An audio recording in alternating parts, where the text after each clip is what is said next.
Agusan del Sur ay tila walang hangganang lumpiang kagubatan.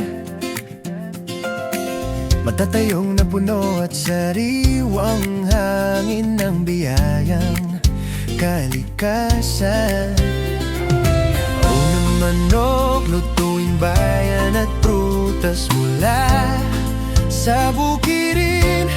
Agusan Marsh Wildlife Sanctuary, ang likas na yaman ng kapaligiran.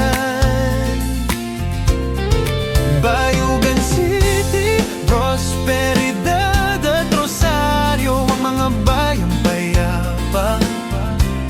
Daliagan Festival, ang pagdiriwang ng pagkakaisa at kultura. Cebuamo at Manobo, ang week na buunay sa bawat komunidad. Pagsasaka, paggugubat at pangingisda ang pangunahing kabuhayan. Mga pinuno at mamamayan ay sama-samang nag-alaga ng kalikasan. Sipag at pagkakaisa ang pundasyon ng pag-unlad ng lalawigan. O Agusan del Sur, hininga ng malawak na kagubatan. Sa bawat puno ay buhay, sa bawat hangin ay kalayaan. Sa ganda ng iyong latian at lumpiang kapaligiran, ikaw ang puso ng kalikasang Mindanao na pinagmumulan.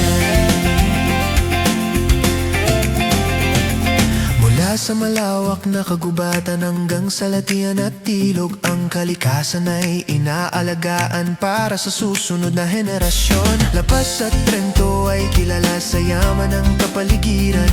Ang bawat mamamayan ay tagapangalaga ng kalikasan. O Agusan del Sur, hininga ng malawak na kagubatan. Sa bawat puno ay buhay, sa bawat hangin ay kalayaan. Sa ganda ng iyong latian at luntiang kapaligiran, ikaw ang puso ng kalikasang Mindanao na pinagmumulan. Kahit magbago ang panahon at anyo ng kalikasan, ang iyong luntiang ganda ay mananatiling buhay. Ang pangalang Agusan del Sur ay kikilalanin magpakailanman bilang halimbawa ng pagkakaisa ng tao at kalikasan.